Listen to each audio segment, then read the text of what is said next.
Chapter 17 of the Science of Getting Rich by Wallace D. Wattles. This recording is in the public domain. Recording by Diana Moilinger. Chapter 17 Summary of the Science of Getting Rich. There is a thinking stuff from which all things are made, and which, in its original state, permeates, penetrates, and fills the interspaces of the universe. A thought in this substance produces the thing that is imaged by the thought.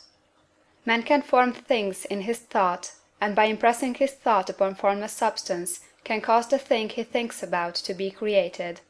In order to do this, man must pass from the competitive to the creative mind, otherwise he cannot be in harmony with the formless intelligence, which is always creative and never competitive in spirit.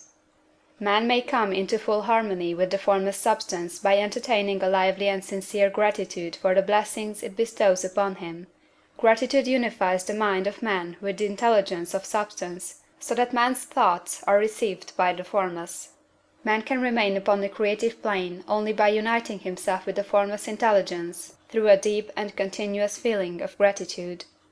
Man must form a clear and definite mental image of the things he wishes to have, to do, or to become, and he must hold this mental image in his thoughts while being deeply grateful to the Supreme that all he desires are granted to him.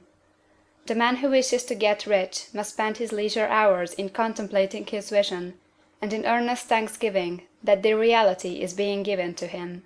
Too much stress cannot be laid on the importance of frequent contemplation of the mental image, coupled with unwavering faith and devout gratitude. This is the process by which the impression is given to the formless, and the creative forces set in motion. The creative energy works through the established channels of natural growth and of the industrial and social order. All that is included in his mental image will surely be brought to the man who follows the instructions given above, and whose faith does not waver. What he wants will come to him through the ways of established trade and commerce. In order to receive his own when it shall come to him, man must be active, and this activity can only consist in more than filling his present place. He must keep in mind the purpose to get rich through the realization of his mental image, and he must do, every day, all that can be done that day, taking care to do each act in a successful manner. He must give to every man a use value in excess of the cash value he receives, so that each transaction makes for more life, and he must so hold the advancing thought that the impression of increase will be communicated to all with whom he comes in contact. The men and women who practice the foregoing instructions will certainly get rich, and the riches they receive will be in exact proportion to the definiteness of their vision, the fixity of their purpose, the steadiness of their faith, and the depth of their gratitude.